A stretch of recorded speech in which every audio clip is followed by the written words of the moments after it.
Okay, folks, it's your buddy Mike Messier. Saw Bad Boys Ride or Die tonight. Now, maybe you fine folks can help me in the comments if you want to.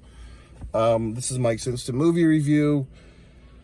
Was this the third Bad Boys movie? Was it the fourth? I feel like I'm missing a giant chunk of the storyline here, the origins or something. I'll be honest, I think the only previous Bad Boys movie I saw in the theater, I thought was the second one. I thought that was maybe 2005 to 2010-ish. And no, I'm not Googling because I'm talking to you fine folks. But there was all these things. Should you see this movie? Should you not? If you're a Bad Boys fan, yeah, go ahead and see it. If you're not, I guess I'm not. I don't know. I feel like I'm out of the loop. I thought I was in the loop. I'm out of the loop. I don't know if this is a must-see. I don't think your life is going to be changed for the better or for the worse by seeing this movie.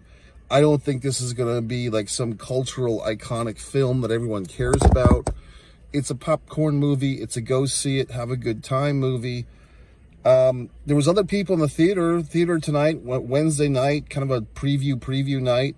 Many people were in the theater. People were hijinksing. People were clapping. People were laughing. I feel like other people enjoyed the movie more than I did, and I feel that I missed something. I feel like I missed a sequel, and I had a similar feeling, okay, when I saw the Scream movie, was it 2020 or 2021, that came out, and I felt like, okay, who are these younger people? Because I was used to the Courtney Cox, variant, like that segment of the Scream universe. And all these new assholes were in there, and I just didn't realize how these people worked together or didn't work together. So I guess I'll get into some spoilers here for this movie, Bad Boys Ride or Die. And what happened with sequels? Like, are they too good now to put a 2 or a 3 or a 4? Is that passé? The other thing I hate with sequels is when they just give the name of the sequel the exact same name of the first movie. I'm trying to think of an example, but I know that happened at least once where there's a new movie out. It's a fucking sequel. I think Scream. I think one of the Scream movies, they just called it Scream again. But how can you do that? How can you have two movies in the same franchise that have the exact same title without a nice number? If you're going to do a sequel, give me a fucking number. I mean, if you have to do the Roman numerals thing to be a pretentious asshole, go right the fuck ahead. But at least give me some number or something. Okay? So with this, I'm watching this film, it's loud, it's crash, it's this, and there's this whole storyline of the wheel. I guess, first things first, folks, was this a mistake in the movie or did I mishear something?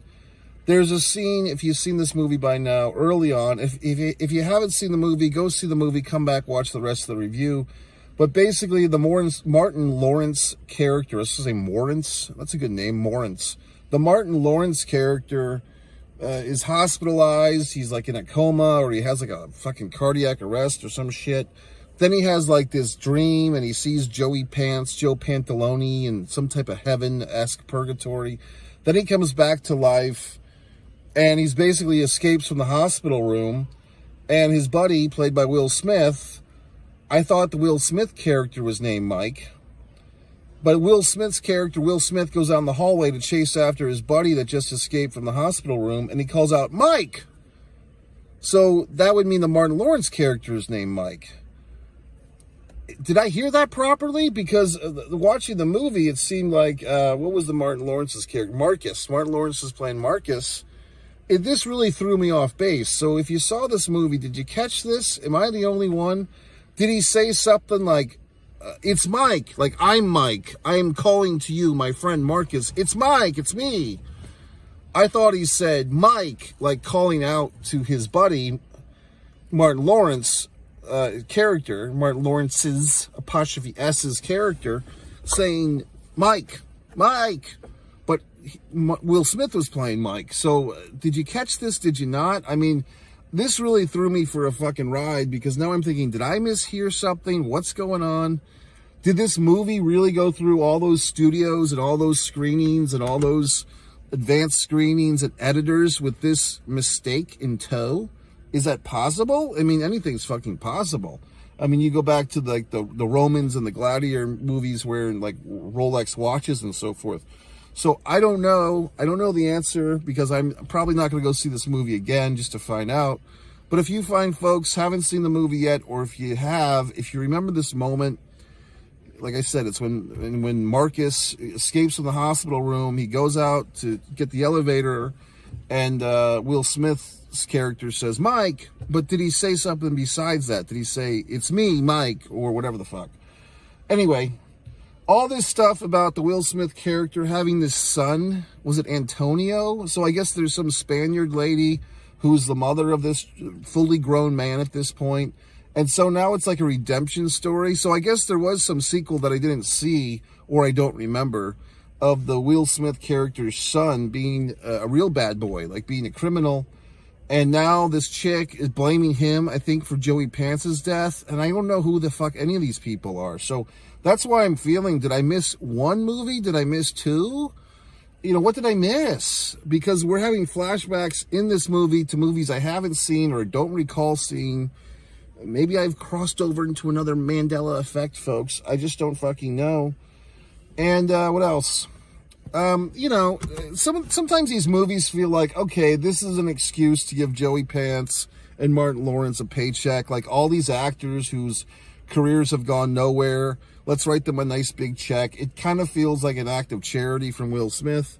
Now, the big funny moment that's going to be meme-worthy and all that horse shit, and I'm sure everyone's fiddle-fucking themselves about this by now, is that there is a reference to the slap. You know, late in the movie, our buddy Mike, played by Will Smith, he's kind of having like a fucking midlife crisis, I guess. Like he doesn't have his groove on, he doesn't have a swashbuckle on, he's not taking the shot, as they say so many times, to kill the bad guy and to rescue his wife. He's tentative, and basically he's kind of daydreaming in the middle of all this action, and he gets a big slap across the face from Martin Lawrence, and the audience that I was with tonight popped, meaning they cheered, ah!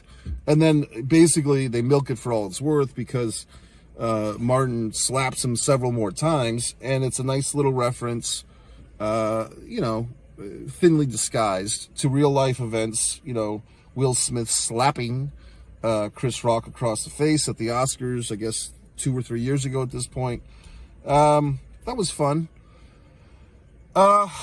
You know, I don't know. I mean, I think other people will probably like this movie more than I did, because I just felt like I was confused, trying to figure out what he said at the elevator, trying to like understand, did I miss a movie? What's going on here?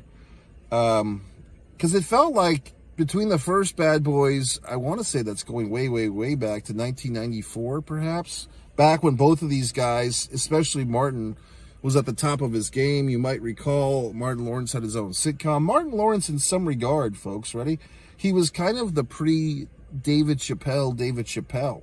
And when I say that, it's because he had very, at the time, cutting-edge comedy. He had his own TV show, a sitcom.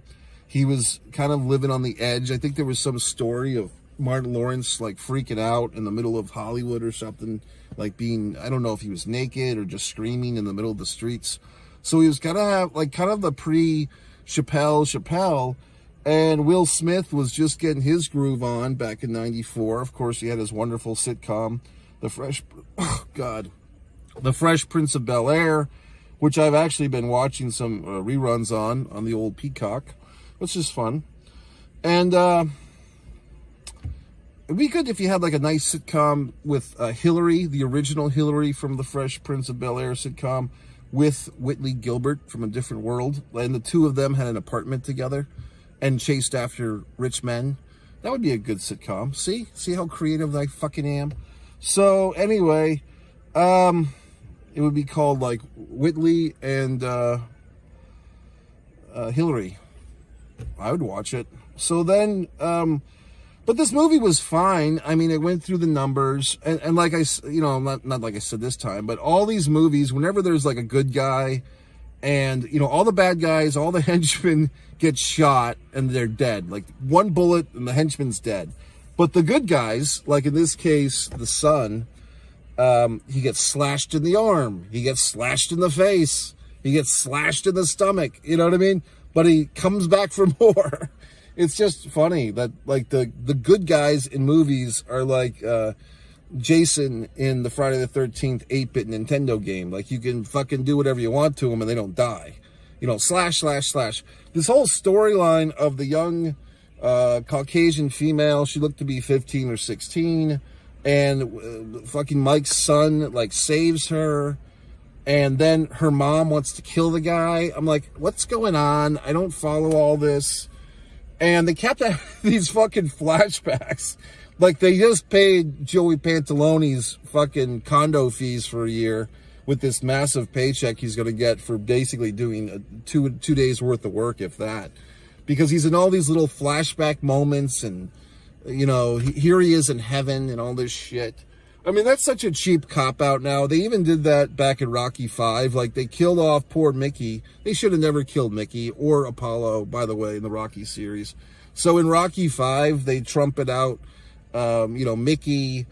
Who's the gentleman that played Mickey? Wonderful actor, Burgess Meredith. So they trot him out in, like, this fucking weird dream sequence with Rocky in the middle of the ring. Hey, kid. You know, so it's just funny. That's like, these movies have, like, kill character regret. Can I make that a thing? Where, like, we kill the character and then we say, fuck, we shouldn't have killed him. So then they do stuff like they bring out his identical twin or her identical twin, or they trot out a ghost, or they trot out a dream sequence. It's like, what the fuck? You know what I mean? So anyway, but yeah, this Bad Boys movie, Ride or Die, I mean, people are gonna like it. They're gonna finger fuck themselves about this Will Smith getting slapped. That's gonna be the big thing. Oh my God. Okay, he's getting millions of dollars for this horse shit, and we're finger fucking ourselves because a guy took a few slaps in a movie to reference the fact that he slapped an innocent human being in real life. Okay, wow. So anyway, it's food for the masses. It's your serving of sugar for you to go about your summer. Here's your little spoon-fed entertainment, America and world. Here's your Bad Boys Ride or Die. Go about your business. Here's your sliced oranges for the soccer game, kids. It's fine. I mean, it's not as challenging as my work, Fight or Play Basketball, my wonderful novel, A Distance from Avalon. I mean, if you want to see a movie that's going to challenge your intellect, go to One Man and a Camera Films and watch Blood Sugar Sedace, my goddamn movie. It'll fucking bend your mind more than this horse shit. But anyway, it's entertainment. It's another log on the fire of pop culture. It's horse shit in a handbag. It's a 2.5 star for me. Like I said, other people like this one more than I did because I felt like I was missing something. I even told myself, watch the original Bad Boys before trotting off to the theater tonight, and I just didn't have the time. I'm a busy guy. I'm painting acrylics over on one artist, Mike Messier. I'm writing wonderful scripts, wonderful books. I don't have time to watch every fucking sequel, prequel, dequel, and whatever the fuck will. I'm doing my own thing, as I'm sure you are, fine folks. But hey, it's June. It's starting to feel a lot like Christmas. The children are out of school. The parents are babysitting, taking the children to movies. Everyone's excited. The pool is full of asshole families blocking up my pool time. Everyone's doing their thing, and that's fine. So it's your buddy Mike Messier, MikeMessier.com. You can go to my website or not. It's a free country. Ride or Die.